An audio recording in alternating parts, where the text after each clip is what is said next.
저는 현재 20대 초반의 평범한 대학생 남자입니다. 제가 이렇게 사연을 보내게 된 건 우연히 알게 된 어떤 남자분의 이야기를 전해드리고자 함입니다. 그분을 처음 만나게 된 건 대략 1년쯤 전이었습니다. 그때만 해도 전 한창 대학 신입생이라 과 선배다, 동아리 선배다, 이리 끌려다니고 저리 끌려다니며 각종 심부름과 술자리 등에 불려다닐 때였죠. 그래도 각종 행사다 수업이다 빠지지 않고 열심히 활동했습니다.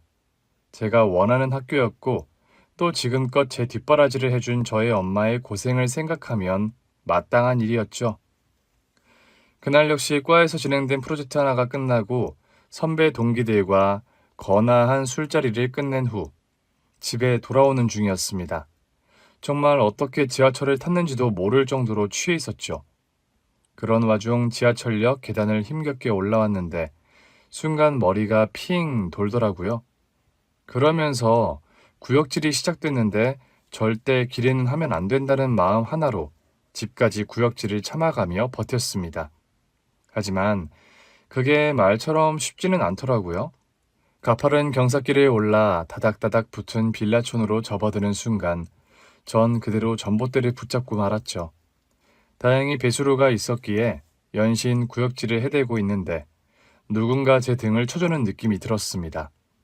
엄마가 날 보고 내려온 건가 싶었지만 들려오는 목소리는 남자였어요. 괜찮아, 학생? 네, 감사합니다. 그래도 속을 불편하게 했던 내용물들을 쏟아내고 나니까 한결 속이 편하더라고요. 마침 그분이 건네준 물티슈로 대충 입을 닦고 나서 돌아보니까 대략 50 중반으로 보이는 남성분이 씩 웃으며 저한테 손을 흔들더라고요. 괜찮다면 다행이네. 여하튼 오늘 꽤나 술을 많이 먹은 것 같은데 집 여기 앞이지? 어여 집에 가서 쉬어.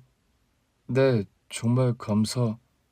꾸벅하는 제 인사를 받는 둥 마는 둥 남자는 아무렇지 않게 골목길을 내려가더라고요. 그 당시에 술에도 취해 있었고 또 정신도 없어서 미처 생각해 볼 겨를이 없었지만 다음날 쓰라린 속을 붙잡고 물을 벌컥이던 와중 그분의 말이 불현듯 떠오르더라고요. 오늘 꽤나 술을 많이 먹은 것 같은데 집 여기 앞이지? 가깝지? 아니 여기서 제가 살던 집이 가깝다는 걸 그 사람이 어떻게 알았을까요? 설마 이웃에 사는 분인가 했지만 가만히 떠올려 보면 처음 보는 얼굴이었거든요. 그리고 다른 이웃 주민들과 친할 만큼 저희가 이 동네로 이사 온 지도 그리 오래되지는 않았고요. 그래서 괜한 의심에 혹시나 제 지갑까지 확인해 봤다니까요. 혹시나 술에 취한 사람들의 물건에 손을 대는 그런 사람인가 하고요. 하지만 특별한 이상이 없자 그냥 그러려니 하며 흘린 말인가 보다 하고 넘어갔어요. 그런데 돌이켜보면 그 구역질이 그 미스터리한 중년 남자와의 인연이 시작된 바로 첫날이었습니다.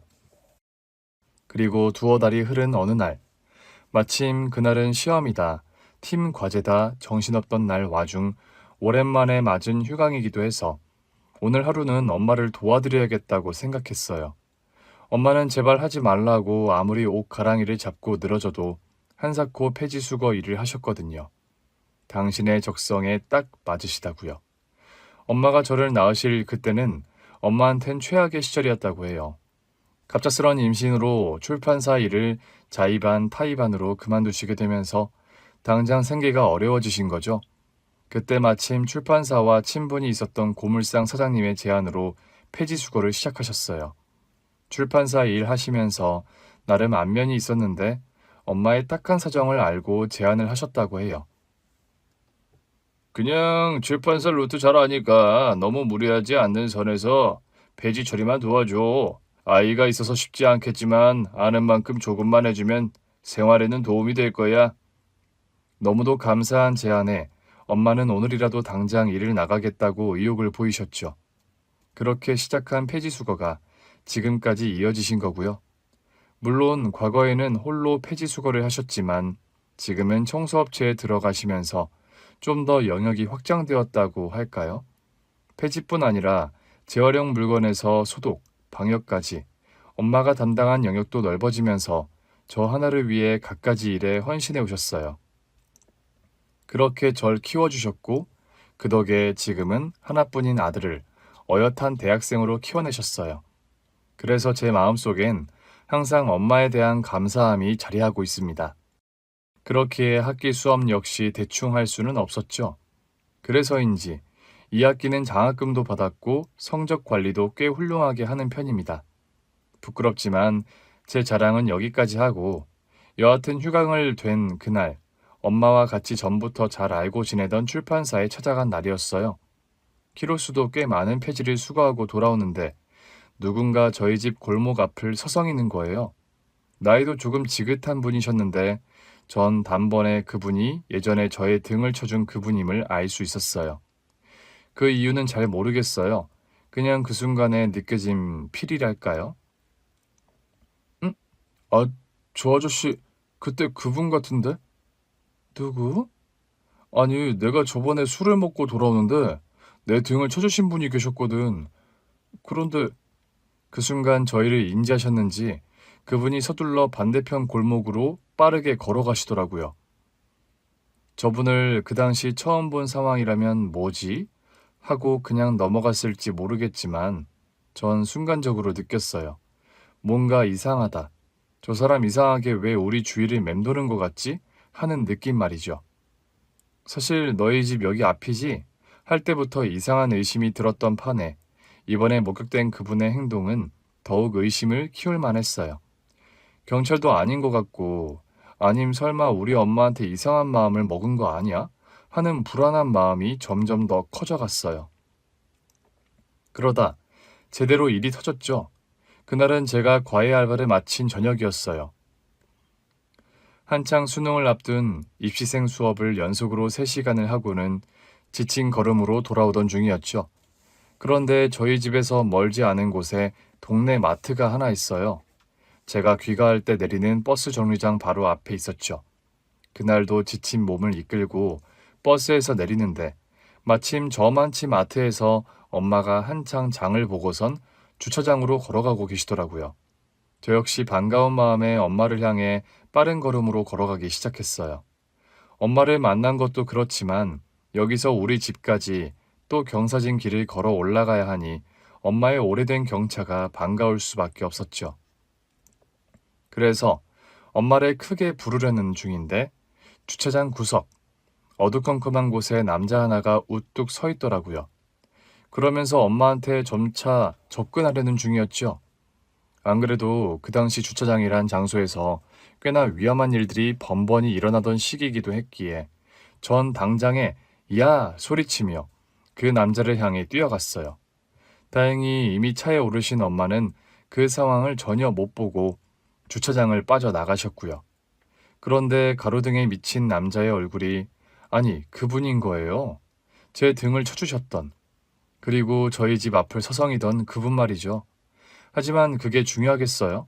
화가 머리끝까지 난 전 다짜고짜 그분의 멱살을 틀어잡았습니다. 당신 누구야? 누군데 우리 주변에 서성거리는 거냐고? 설마 우리 엄마한테 뭐 흑심이라도 품은 거야? 아니면 뭔가 나쁜 짓이라도 벌일 생각이었던 거야? 뭐야? 그분 역시 저의 등장에 화들짝 놀란 표정이었습니다. 잘됐다 싶었죠.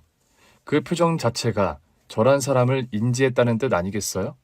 그래서 전 더 강하게 그분을 윽박지르기 시작했죠. 솔직히 말하라고. 당신 예전에 날 도와줄 때부터 이상하다 싶었어. 날 알지도 못하는 사람이 우리 집이 여기 가까이 있을 거라고 한 거부터 제대로 해명을 해봐. 당신 뭐야? 뭐냐고? 그런데 전혀 예상치 못한 일이 벌어졌습니다. 어디서 나타났는지 갑자기 건장한 남자가 뛰어와 제 손목을 거칠게 잡아 돌리더라고요. 그분의 멱살을 잡고 있던 제 손은 힘의 가리 없이 건장한 남자의 손에 잡혀 뒤틀려 버렸습니다. 그러자 그분이 오히려 그 남자의 손을 확 잡아채더라고요. 그만! 당장 손 떼. 아무 일도 아니니까.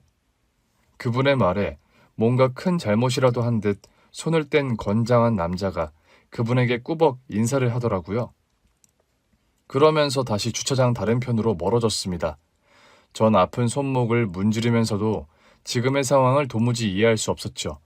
이 50대 남자는 뭐고 저 덩치는 뭐지 싶었어요. 설마 조직폭력배? 오로지 엄마를 지키겠다는 마음으로 싸움도 못하면서 객기를 부려보긴 했지만 막상 조폭이란 생각이 드니까 오금이 저리더라고요. 그런데 제 가까이 다가온 그분은 저에게 조심스럽게 말을 이어나갔습니다. 괜찮으면 나랑 가볍게 맥주 한잔 하겠나? 물론 조금 이상하게 생각할 수 있지만 자네랑 꼭 하고 싶은 말이 있어서 그래. 그래서 자네 주변을 돌아본 것도 사실이고, 그러니 잠깐이라도 내 얘기를 들어주겠나? 상황이 도대체 어떻게 돌아가는 건지 영문도 모른 채 전 그분을 따라 마트 근처에 있는 술집에 들어갔습니다. 평소 엄마와 자주 찾던 닭꼬치 집이었죠. 자리에 앉자마자 그분께서 여유로운 미소를 지으면서 말씀을 시작하셨습니다. 여기 닭꼬치집, 자네랑 자네 모친이 자주 찾던 곳이지? 네? 아니, 그것까지 어떻게... 아, 이 말 역시 괜히 했나 싶네. 더 나를 이상하게 볼 텐데.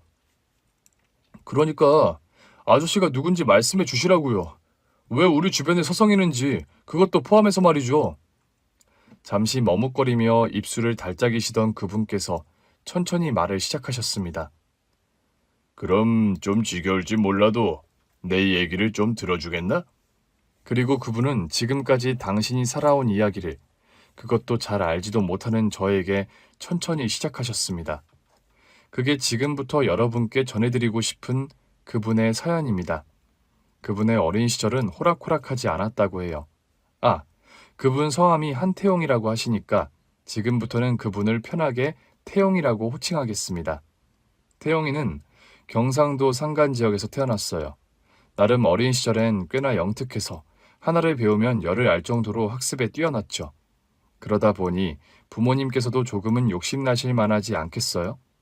다른 형제들보다 똑똑한 데다 본인 스스로가 공부에 관심도 많았으니까요. 그래서 태용이를 이렇게 산간 지역 말고 중학교부턴 도시로 보내자 결정을 하신 거죠. 마침 도시에 아버지의 친형 가족이 살고 있어서 태용이를 부탁하면 되겠다 결심하셨고, 다행히 친형의 승낙하에 태용이는 중학교 때부터 도시에 나가 살게 되었습니다.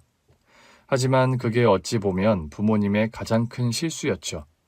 태용이 역시 꽤나 의욕적으로 도시 생활을 시작했지만 문제는 바로 아버지의 친형, 그러니까 큰아버지가 자신의 가족과 꽤나 큰 차별을 두셨다는 겁니다.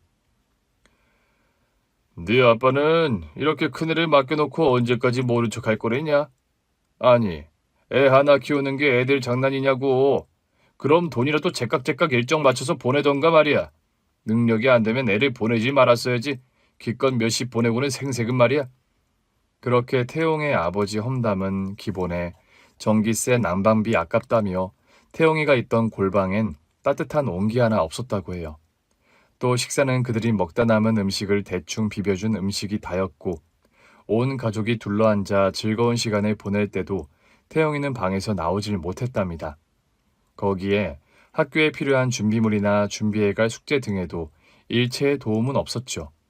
그러다 보니 그 모든 걸 태용이 혼자 해결해야 했답니다. 하지만 태용이는 이런 상황을 아버지한테 차마 말하지 못했어요. 괜히 자신 때문에 그들 사이에 문제가 일어나길 원치 않았던 거죠. 그런데 문제는 그런 결핍 가운데서도 태용이가 건강한 마인드로 잘 자라주었으면 좋으련만 태용이에게 있어서 학교 역시 문제긴 마찬가지였죠. 학생 회비를 못 낸다는 이유로 이어진 선생님의 폭력에 당시 건들거리던 친구들의 시비까지 이 모든 걸 몸소 겪던 태용이는 결국 내 스스로 강해질 수밖에 없음을 깨달았죠. 그리고 그 방식이 공부가 아닌 싸움이 되면서 태영이는 본인의 의지와 상관없이 폭력에 노출되기 시작했어요. 지금까지 참아온 분노가 터진 듯 정말 하루가 멀다 하고 싸움을 했다고 해요. 그러다 보니 학교에서도 문제아로 낙인 찍히게 되고 심지어 다른 학교에서도 태영이는 건들면 안 된다는 소문이 돌 정도였다고 해요. 그렇게 폭력에서 끝나면 좋았을 텐데 항상 금전적인 문제로 치여왔던 태용이는 그 좋은 머리를 어떻게 하면 쉽게 돈을 벌 수 있을까 하는 잔머리로 사용하기 시작했어요. 그래서 고등학교 시절엔 작게는 동급생들의 돈을 뺏는 데서부터 미성년자들은 살 수 없었던 담배나 술 등을 비싼 금액으로 판매하거나 싸움을 잘하는 녀석들의 조직을 만들어 패싸움 등에 활용하며 돈을 버는 등 학생으로선 상상할 수 없는 기상천외한 방식으로 돈을 모았다고 해요. 심지어 번 돈을 학생들에게 고리로 빌려주며 돈 장사까지 했을 정도였다니까 말 다 했죠. 그렇게 별의별 방법으로 돈을 벌던 태용이가 19살이 될 즈음 새로운 걸 깨닫게 돼요. 내가 지금까지 돈을 번 건 정말 소액에 불과했구나. 정말 제대로 돈을 벌고 싶으면 돈을 걸고 돈을 버는 구조가 한 방에 큰 돈을 벌 수 있는 방식이란 걸 깨닫게 된 거죠. 그 역시 나름 친하게 지내던 친구의 제안이 시작되었다고 해요. 태용아, 너 내가 아는 형님이 있는데 너 제대로 돈 벌고 싶으면 한번 보자고 하시더라? 누군데? 그 형님이 그래도 나름 이 바닥에서 꽤나 큰 하우스장이거든. 하우스장이 뭐야? 그런 것도 몰라? 하우스 돈 걸고 돈 먹는 판 말이야. 너 지금 나한테 노름을 말하는 거냐? 이제야 말귀를 알아듣네. 너 그 판때기가 하루에 얼마가 오고 가는지 알아? 무려 수천만 원이 오고 가. 어때? 형님이 너랑 같이 일하고 싶어 하는 모양이던데. 당시 태용이 주변에 괜찮다는 친구가 하나라도 있었겠어요? 오고 가는 대화들이 온통 불법과 폭력적인 일들이 대부분이었죠. 하지만 그 당시만 해도 태용이는 뭐에 씌인 듯 돈 얘기만 나오면 도무지 참을 수가 없었답니다. 그래서 다짜고짜 그 형님이란 분을 만나게 되었죠. 네 얘기 많이 들었어. 꽤나 배프도 있고 머리도 잘 굴러가는 것 같은데 내 밑에서 일해라. 그럼 네가 지금껏 상상도 못할 돈을 벌어가게 될 거야. 그렇게 태용이는 형님과 함께 매일같이 돈이 오고 가는 하우스를 관리하기 시작했답니다. 처음에는 주부들에서 직장인, 심지어 학생들까지 들끓는 하루하루를 보며 참 한심하다 생각을 했대요. 그 덕인지 옳지 않은 거에 손을 안 댄 태용이는 엄청난 돈을 벌었다고 해요. 고급차도 끌었고 집도 구입했죠. 그러다 보니 더할 나위 없는 인생을 보내고 있는 와중 그 형님이란 분의 뜻하지 않은 제안이 들어왔다고 해요. 그런데 그때까지만 해도 자기를 끔찍이 아껴준다 생각했던 그 형님이 엄청난 계략을 꾸미고 있었던 건 전혀 몰랐답니다. 대용아, 이번에 잘 나가는 회사 사장님이 판에 들어오시는데 너가 좀 앞서해라. 제가요? 전 저런 거 할 줄도 모르는데요. 몰라도 돼. 그냥 인원수만 메꿔주면 돼. 대충 족보만 알려줄 테니까 우선 껴봐. 하다 보면 대충 알 거야. 이번 한 번만 좀 해줘. 너가 이런 거 싫어하는 거 아니까 이런 부탁 미안하긴 한데 머릿수가 안 맞아서 어쩔 수가 없다. 그럼 그냥 앉아만 있을게요. 그렇게 뭣도 모르고 태영이는 섭답판에 들어가게 되었죠. 그냥 대략적인 족보만 외우고는 그냥 져주는 식으로만 하라는 형님의 지령하에 얼떨결에 자리에 합석한 태영이는 그날 하루만 2천만 원을 넘게 벌었다고 해요. 그건 정말 태영이한테 신세계였죠.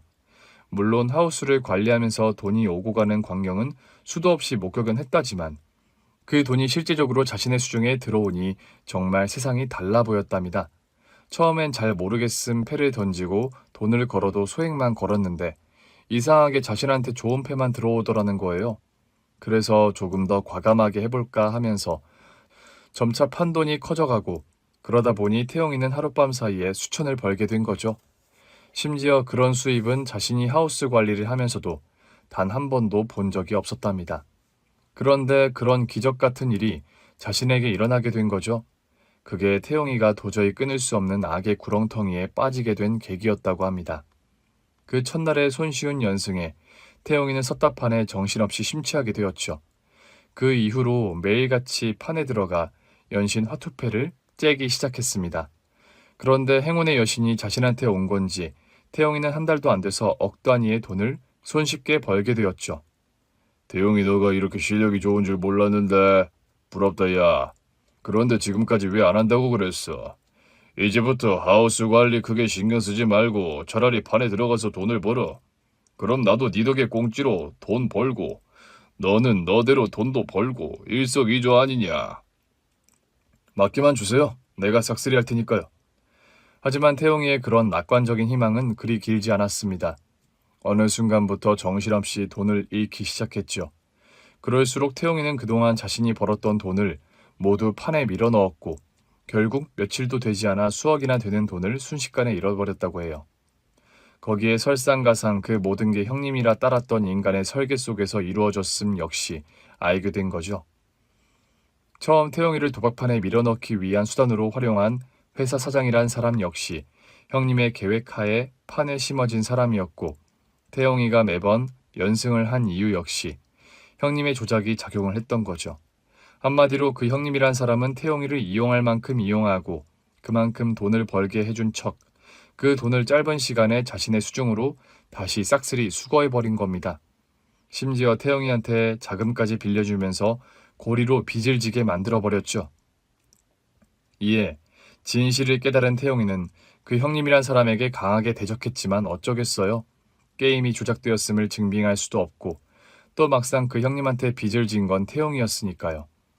일정 기한 안에 돈을 갚으라는 겁박과 함께 하우스에서 내쳐진 태용이는 그때라도 피를 토하는 심정으로 멈췄어야 했다고 후회를 하더라고요.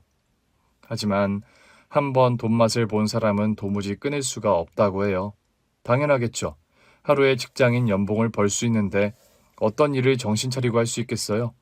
그렇게 빚을 진 채 갖은 종류의 판에 합류하던 태용이는 돌다 돌다 결국 정선에까지 흘러가게 되었답니다. 쓰러져갈 듯한 모텔에 방을 잡고 식사는 빵이나 편의점 도시락 등으로 때우면서도 과거의 영광을 되찾기 위해 갖은 노력을 다했다고 합니다. 하지만 그럴수록 태용이는 더 깊은 수렁에 빠져들어가고 있었죠. 하지만 수렁에 들어가고 있음을 알면서도 그 지독한 판에서 벗어날 수 없는 그 악순환은 겪어보지 않은 사람들은 단 1도 상상도 할 수 없을 거라고 해요. 그만큼 중독은 무서웠고 끔찍했죠. 그러던 태용은 그날도 이틀간의 밤샘에도 불구하고 본전조차 건지지 못한 채 모텔방으로 기어들어가던 중이었습니다. 그러던 와중 머리가 핑 돌며 그대로 길거리에 쓰러졌다고 해요. 가까스로 정신을 차려보니 병원에 누워있던 자신을 발견하게 됩니다. 쓰러진 원인은 당연하게도 이어지는 밤샘 스트레스와 영양실조였죠. 하지만 당신의 몸은 중요하지 않았다고 해요. 머릿속은 온통 시작될 판에 관한 생각뿐이었죠. 그런 그때 여성의 목소리가 들려왔습니다. 그러다 죽어도 크게 두렵지 않으신가 봐요? 그런 게 두려우면 누가 판에 들어오겠습니까? 그런데 누구세요? 그걸 대단한 용기라고 해야 될지 아니면 제정신이 아니라고 봐야 할지 잘 모르겠네요. 이거든 저거든 그쪽이 상관날 바 아니고 누구냐고요? 누군지 말씀드리면 며칠만 저 좀 도와주시겠어요? 지금 보니까 딱히 남은 근전도 없어 보이는데 그쪽한테 꽤 괜찮은 수입거리가 될 수도 있을 것 같은데요. 뜬금없이 등장한 여자의 자초지종을 들어보니 본인은 자료조사차 나온 이성경이란 여자며 현재 정선에 남겨진 사람들이란 기획을 위해 다양한 취재를 하고 있다고 했대요. 그런 와중 쓰러져 있던 태용이를 만났고 누가 봐도 태용이 이곳에 남겨진 사람임을 직감했던 거죠. 처음에는 태용이 거절을 했답니다. 그런데 이성경이란 여자도 꽤나 당찼다고 해요. 싫으면 말하라. 너 말고도 돈 필요한 사람은 여기 천지에 널렸다 하고 말이죠. 밀당 좀 하면서 돈을 올려볼까 나름 수를 썼던 태용이 오히려 돌아선 성경을 다급히 붙잡았다고 해요. 그러면서 태용은 며칠간 성경의 취재를 돕게 되었죠. 그리고 그게 태용이와 성경의 깊은 인연의 시작이었죠. 워낙에 이 바닥의 생리를 잘 아는 태용이의 도움은 취재에 있어서 엄청나게 큰 도움이 되었다고 해요. 그러면서 수월하게 자료를 모아가면서 성경이는 이상하게 태용이란 노름꾼한테 묘한 매력을 느끼기 시작했답니다. 비록 꼴은 말이 아니었지만 태용이 역시 성경이랑 다니면서 온 매무새에 조금은 더 신경을 쓰게 되고 또 성경이 덕에 식사도 거르지 않게 되면서 태용이의 숨겨진 외모도 드러나기 시작했죠. 거기에 워낙 머리가 좋은 태용이었기에 성경의 취재 스타일을 순식간에 캐치하고는 나중엔 오히려 태용이 취재 내용의 구성을 수정해주는 역할까지 맡게 되었답니다. 그렇게 정선에서 일주일이 흐르고 성경은 또다시 서울로 돌아가야 할 때가 오게 되었죠. 그리고 그 마지막 날 저녁 식사와 함께 다시는 판에 들어가지 않겠다는 약속을 나누던 둘은 내일이면 헤어진다는 아쉬움에 자연스레 함께 밤을 보내게 되었답니다. 그리고 그 다음날 아침 성경이는 태용에게 조심스레 제안했습니다. 어차피 판에 들어가지 않기로 약속했음. 여기에 더 있을 필요도 없지 않나요? 그럼 그냥 저랑 같이 서울로 올라가실래요? 태용 씨 정도면 괜찮은 취직 자리도 있을 거고. 그게 어려우면 제가 어떻게든 도와줄게요. 쇳불도 당김에 빼라고 이 바닥과 아예 손을 끊겠다 다짐한 태용이는 성경과 함께 서울로 올라왔답니다. 이후 작은 고시원 생활을 하면서 배달 일부터 시작해서 청소 등 갖가지 일을 하기 시작했어요. 그리고 성경이는 그런 태용이를 옆에서 물심양면 도와주었고요. 그런데 누가 예상이나 했겠어요? 성경이가 태용이의 아이를 가지고 만 겁니다. 정말 한치도 예상 못한 일에 둘은 당황할 수밖에 없었죠. 하지만 어쩌겠어요. 둘 사이에 생명이 생긴 이상 각자의 부모님께 쉬이 말도 못하고 작은 단칸방에서 신혼 아닌 신혼 생활을 시작했답니다. 결혼식은 물론이고 혼인신고도 하지 못한 채 말이죠. 심지어 점차 배가 불러오던 성경은 다니던 직장마저 그만두어야 했고요. 처음에는 태용이가 새로 생긴 가족을 위해 정말 최선을 다했답니다. 술, 담배는 일절 끊고 한 푼이라도 아껴가면서 미래에 태어날 아이를 위해 한 푼, 두 푼 아꼈답니다. 성경이 역시 그런 태용이를 많이 의지했고요. 하지만 행복은 그리 길지 않았답니다. 과거 태용이와 함께 일했던 형님이 불쑥 찾아왔던 거죠. 내가 그래도 너랑 예정이 있으니 이런 상황 저런 상황 이해하면서 넘어갔는데 원금은 고사하고 이자조차 제대로 내지 못하니 이젠 더 기다릴 수가 없다. 어떡할래? 돈이 안 되면 몸으로라도 때우던가. 하필 과거 섭답판에서 진 고금리 빚이 아직 청산되지 않았던 태용이었죠. 심지어 원금보다 몇 배는 커져버린 원금에 태용이는 좌절하고 말았습니다. 조금만 더 기한을 줘. 내가 안 갚는다는 게 아니잖아. 원금은 아니더라도 이자는 밀린 거 어떻게든 청산해 줄게. 그러니 제발 한 번만. 정 그렇다면 네가 네 빚을 싹 해결할 수 있는 방법을 알려줄게. 뭐야, 나 뭐든지 할게. 그럼 며칠 뒤에 큰 판이 있을 건데 거기 들어가. 그래서 너가 판을 더 키워. 그럼 이자는 어느 정도 해결해 줄게. 태용은 아내인 성경에게 아무 말도 못하고 며칠을 고민했답니다. 하지만 형님의 제안 말고는 도무지 그 큰 이자를 감당할 자신이 없었죠. 그래서 할 수 없이 딱 한 번 눈 감고 하자는 마음으로 판에 들어가게 되었습니다. 물론 성경이에게는 야간에 배달 일이 생겼다는 거짓말을 했고요.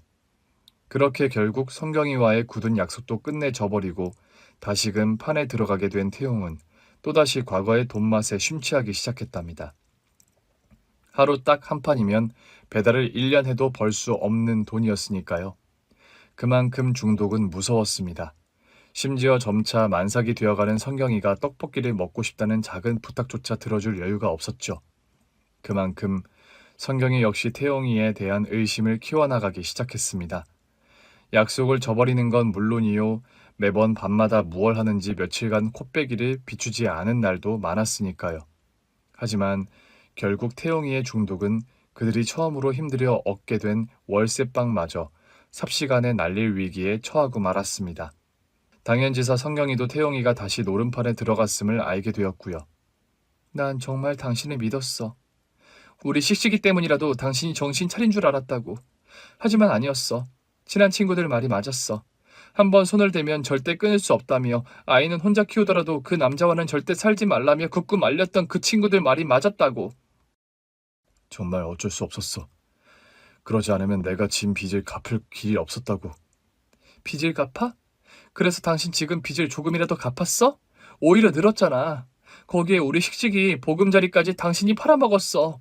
그게 애아빠란 사람이 할 짓이야? 당신이 인간이냐고.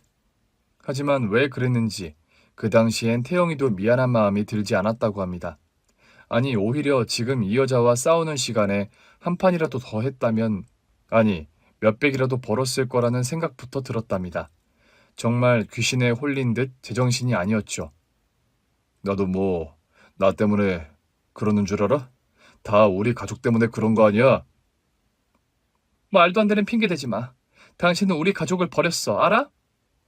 태영은 그런 성경의 말을 무시하고 그대로 집을 뛰쳐나왔다고 합니다.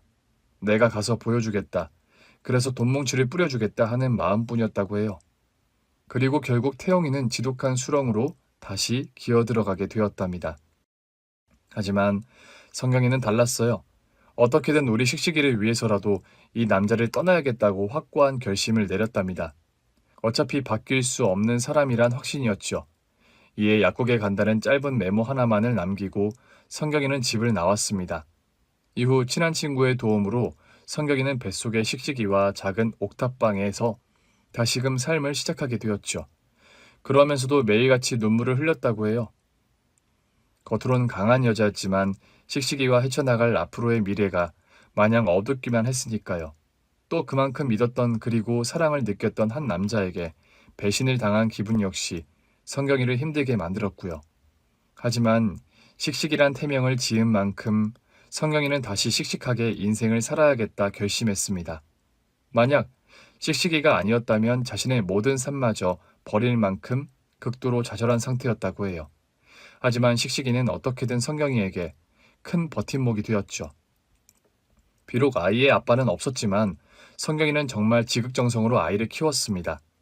쉽지 않은 삶이었고 생계를 꾸리면서 육아도 해야 했기에 성경이의 고통은 이루 말할 수가 없었겠죠. 하지만 성경이는 기죽지 않았습니다.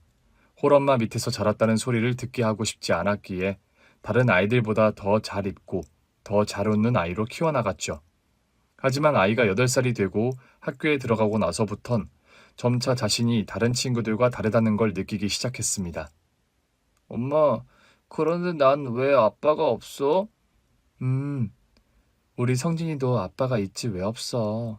그런데 아빠가 저 멀리 다른 곳에 계셔서 지금은 오지 못하시는 거야. 아빠는 성진이가 너무너무 보고 싶으시대. 그러니까 우리 성진이 씩씩하게 자라면 꼭 아빠가 성진이 보러 올 거야. 그러니까 우리 성진이도 아빠 없다고 실망하지 말고 튼튼하고 건강하게만 자라면 돼. 알았지? 그래도 아빠 보고 싶은데. 아이에게서 그런 말을 들을 때마다 성경이의 마음을 찢어질 듯 했죠. 그러다 아이가 우연히 서랍에서 예전 태용이와 성경이가 함께 찍은 사진을 발견하게 되었대요. 성경이가 그토록 지우고 싶었던 남편의 흔적을 우연치 않게 아이가 발견하게 된 거죠. 이를 발견한 성경은 그날 아이를 그토록 꾸짖었다고 합니다. 왜 그랬는지 모르겠지만 왜 엄마 물건에 함부로 손대냐며 아이를 무섭게 혼을 냈다고 합니다. 그리고 자신도 몰랐던 사진을 빼앗은 성경은 그 사진마저도 그날 밤 갈갈이 찢어버렸다고 해요. 행여나 성경이 스스로 마음이 약해질까 더욱 스스로를 강하게 채찍질했다고 합니다. 이 사람은 우리 가족을 버린 사람이다. 절대 생각조차 하지 않겠다는 굳은 마음으로 말이죠. 하지만 아이는 달랐습니다. 아버지의 얼굴을 어렴풋이나마 보게 된 아이는 학교 수업 시간에도 몰래 아빠의 얼굴을 그렸대요. 스스로 기억나는 대로 말이죠. 그리고는 자랑스럽게 친구들에게 발표도 했습니다. 우리 아빠는 정말 멋있고 훌륭하며 지금은 멀리에서 일을 하고 있어서 보지는 못하지만 언젠가 멋있게 우리 앞에 나타날 거라고 말이죠. 그즈음 태용이는 여전히 수렁 속에서 허우적거리고 있었습니다. 이미 가족도 사람도 모두 날려먹었고 자신의 모든 것도 잃었지만 그 무서운 늪에서 빠져나오지 못하고 있었죠. 그러던 중 경기도 안산 즈음에서 벌어진 노름판에서 밤을 새우고는 해가 중천에 뜬 아침에 동네 마트 앞에서 빵을 먹고 있었죠. 그때 제잘거리며 지나는 초등학생 아이들을 보게 되었습니다. 내 아이도 저만큼 컸을 텐데 라는 생각을 하는 그때 정말 우연이었을까요? 정말 누가 봐도 자신과 닮은 아이가 자기보다 큰 책가방을 둘러매고선 학교를 가고 있는 겁니다. 태영이는 정말 이끌리듯 그 아이를 따라갔다고 해요. 하지만 막 등교하는 학생들에 밀려 그 아이를 시선에서 놓치고 말았죠. 그러자 태영이는 무작정 학교 근처에서 진을 치고 기다렸답니다. 그런데 아이들이 하교하는 와중에도 아까 아침에 본 그 아이를 찾을 수가 없었죠. 분명 지나는 아이들 하나하나를 눈에 담아 보았지만 그 아이는 정말 보이지 않았답니다. 설마 자신이 환상을 본 건가 싶었지만 혹시나 하는 마음에 태용이는 학교 내부로 들어가 보았대요. 그리고 무작정 빈 교실들을 둘러보기 시작했죠. 하지만 학생들이 모두 귀가하고 난 교실들은 텅텅 비어있을 뿐이었습니다. 그때 한 교실 내부가 눈에 띄었습니다. 왜냐하면 교실 뒤편 사물함 위에 아이들이 그린 그림들이 전시되어 있었거든요. 이를 하나씩 살펴보던 태용은 그림 하나가 그의 눈에 들어왔습니다. 한 남자를 그린 듯한 모습인데 삐뚤빼뚤하지만 어딘가 정감이 느껴진다고 했습니다. 그리고 그 옆으로 쓴 아이의 글은 이렇게 적혀 있었다고 해요. 지금은 멀리 있지만 꼭 멋있게 내 옆으로 온다고 했어요. 사랑하는 우리 아빠. 태영이는 그 글을 보자 그 자리에서 무너져 내렸다고 합니다. 누가 그린 그림인지 알지도 못하지만 그 아이가 그림 옆에서 쓴 글이 태영이에겐 너무도 큰 충격으로 다가왔죠. 설마 내 아이도 나를 기다리고 있는 걸까? 태어날 때부터 곁에 없던 자신의 아빠를 추호도 원망하는 마음 없이 언젠가 자신 곁으로 돌아올 거라 굳게 믿고 있는 걸까? 태영이는 그림을 자신의 품에 끌어안고 그 빈 교실에서 펑펑 눈물을 흘렸다고 해요. 자신을 단 한 번도 본 적 없는 하나의 존재가 언제 나타날지 모를 자신을 하염없이 기다리고 있을 거라는 그 기약 없는 그리움이 태영의 가슴에 비수가 되어 날아들었다고 합니다. 태영이는 말했습니다. 그 당시 본 그 그림이 정말 자신의 아들이 그린 건지는 모르겠다고요. 하지만 그건 아무래도 상관없었답니다. 그 아이가 내 아들이든 아니든 그 짧은 글은 바로 지독한 수렁에 빠져있던 자신에게 천사의 마지막 속삭임처럼 들려왔던 거죠. 난 이제 영원히 이 지옥에서 벗어날 겁니다. 그러니 다시는 날 찾지 마십시오. 만약 형님이 다시 날 찾으신다면 내가 알고 있는 형님의 부정한 모든 방법들을 경찰에 낱낱이 구할 겁니다. 제가 형님에 대해 얼마나 많은 사실을 알고 있는지는 잘 아시죠? 그러니 다시는 날 찾지 마십시오. 아시겠습니까? 이 지독한 맛을 즐겨본 너가 세상으로 나간다고 제대로 살 수 있을 것 같아? 천만에. 내가 굳이 찾지 않아도 넌 다시 이 바닥으로 들어올 거야. 내가 장담하지. 자신을 비웃는 형님을 뒤로하고 태용이는 자신 스스로 달콤한 수렁을 박차고 뛰쳐나왔습니다. 그리고 모든 상념을 잊기라도 하듯 닥치는 대로 일에 매달렸습니다. 정말 안 해본 일이 없었다고 해요. 오히려 육체적으로 고통스러운 일일수록 더 좋았답니다. 그게 돈이 되지 않더라도 그 고통은 아이러니하게도 수렁이라는 유혹을 이겨내게 해줄 도우미가 되어주었던 거죠. 또한 자신을 기다리는 그 존재 가까이에 다가갈 수 있는 그날만을 위해 태용이는 전진하기 시작했습니다. 그 학교는 다시 찾아가 보지 않았는지 묻는 제 질문에 태용이는 말했습니다. 그림을 본 며칠 후 다시 한번 찾아가 봤다고. 하지만 교실에는 이미 그림들이 치워져 있었을 뿐더러 한창 수업 중인 교실을 둘러봐도 자신이 본 그 아이는 없었다고 해요. 그래서 분명 지독한 밤샘과 스트레스에 자신이 자신을 구해줄 환상을 본 게 아닐까 생각했답니다. 여하튼 무작정 아무 일에나 뛰어든 태용이 육체적 고통을 감내하던 와중 순간 번뜩이는 아이디어가 떠올랐죠. 드디어 태용이 자신의 뛰어난 머리를 긍정적으로 활용하기 시작했던 거죠. 태용이가 시작한 건 바로 프랜차이즈 사업이었답니다. 당시에 막 활기를 띠던 사업이었고 여러 식당에 식자재를 납품, 배달하던 태용이에겐 꽤나 가능성 있는 식당들이 여럿 눈에 띄었던 거죠. 더욱이 남들보다 조금은 월등한 미각이 한몫을 했고요. 그래서 태용은 지방 소도시 등지에 확실히 가능성이 있는 식당들을 물색하기 시작했답니다. 그러면서 맛집들을 선택하고 접촉하면서 전국 각지에 발품을 팔았다고 해요.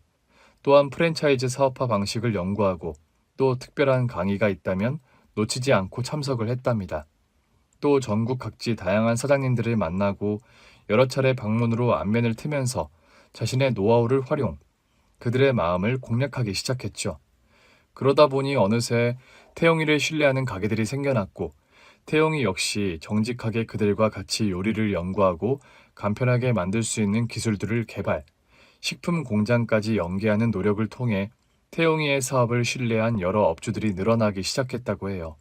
그렇게 하나의 음식을 프랜차이즈화 하는 데 성공한 태용이는 하나둘씩 그 영역을 넓혀 대략 10여 년 만에 그는 수십 개의 브랜드를 관리하는 어엿한 사장님이 되었답니다. 그의 노력만큼 자신 역시 엄청난 부를 축적할 수 있었고요. 그러자 그는 드디어 자신이 꿈꾸던 최종 목표를 이루어야겠다 결심했습니다. 바로 자신의 아내와 아이를 찾기로 말이죠. 하지만 혼인신고조차 하지 않았던 성경이를 대한민국 안에서 찾는다는 건 쉬운 게 아니었습니다. 정말 갖가지 노력을 했다고 해요.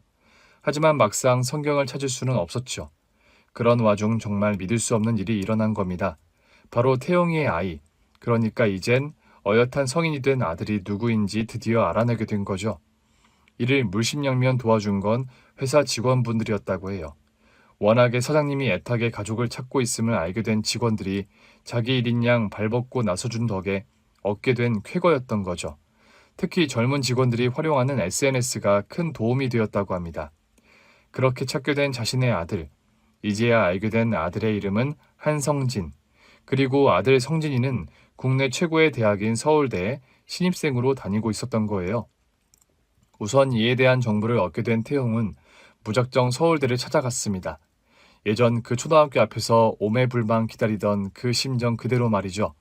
그렇게 몇 번을 대학에 찾아간 태용은 드디어 성진이를 만나게 되었습니다. 긴가민가 할 필요도 없었어요.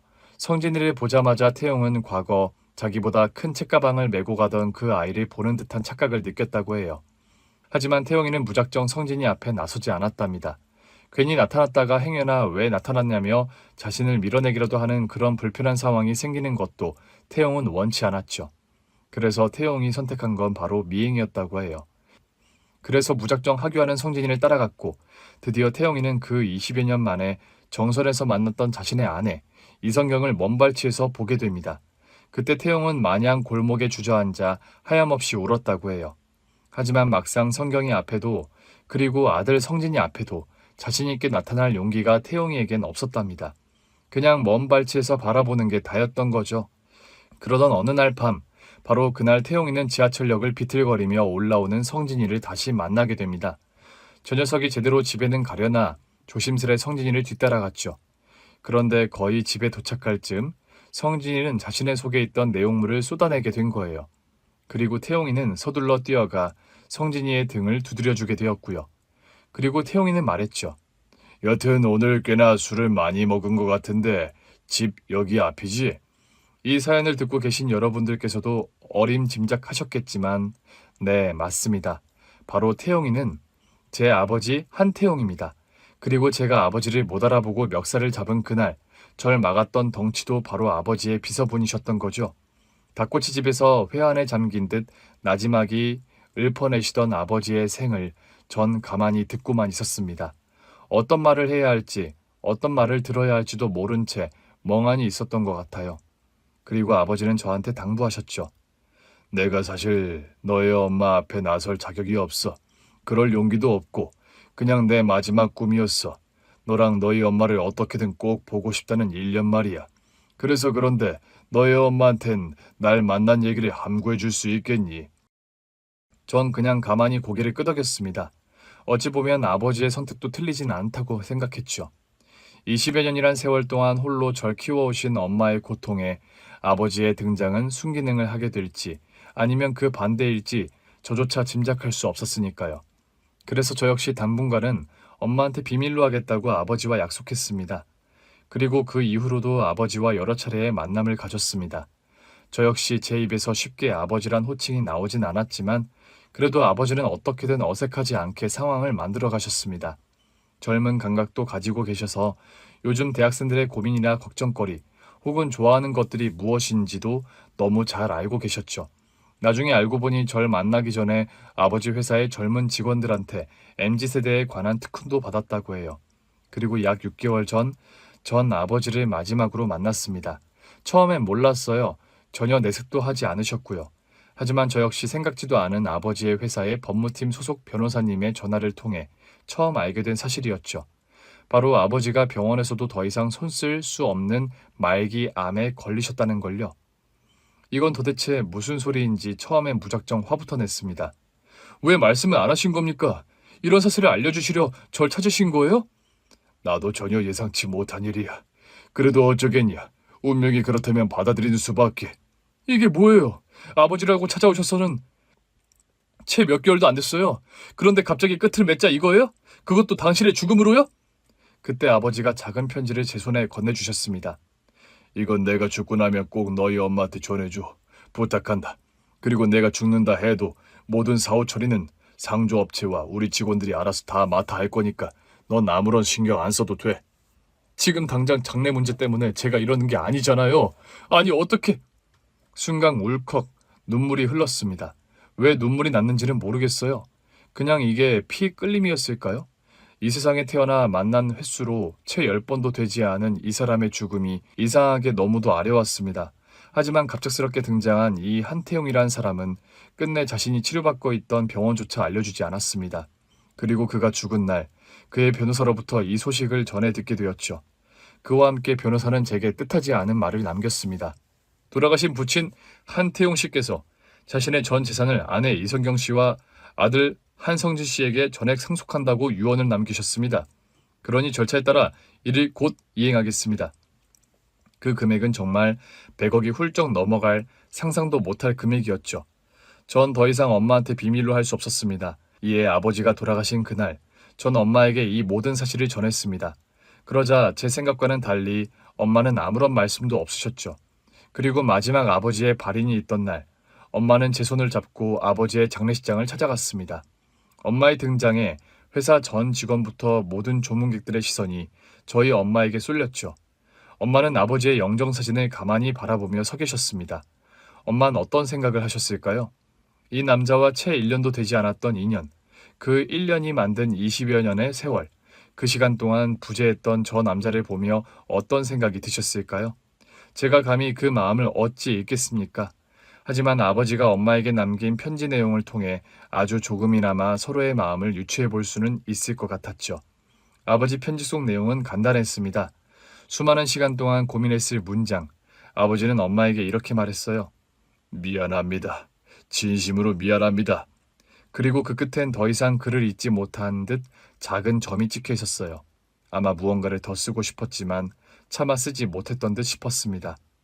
이렇게 태영이와 성경이, 그 둘의 인연은 정말로 끝을 맺었습니다. 그리고 그들의 이야기를 이 둘의 짧은 인연 속에 탄생한 제가 청취자 여러분들께 꼭 전해드리고 싶었습니다. 제가 하지 않으면 이 둘의 이야기는 어느 누구도 알 수 없을 테니까요. 심지어 성경이는 태용이가 어떻게 살았는지, 또 태용이는 성경이가 어떻게 살았는지 잘 모르고 있죠. 오로지 그 둘을 알고 있는 건 바로 저뿐입니다. 그래서 이렇게 사연을 통해 하늘에 있을 아버지에게도 둘의 이야기가 전해지길 비는 마음에 이렇게 사연을 올립니다. 또 이 사연을 듣게 될 성경이 역시 조금은 태용이를 이해해 줄 수 있길 조금은 바라봅니다. 여하튼 긴 사연 들어주셔서 감사합니다. 청취자 여러분들께서도 항상 인연의 소중함을 다시금 떠올려 볼 수 있는 그런 하루가 되시길 빕니다. 진심으로 감사합니다. 오늘 사연은 여기까지입니다. 재미있게 들으셨다면 구독과 좋아요, 알림 설정까지 눌러주세요. 그럼 저는 다음 사연으로 찾아뵐게요. 오늘도 건강하고 행복하세요.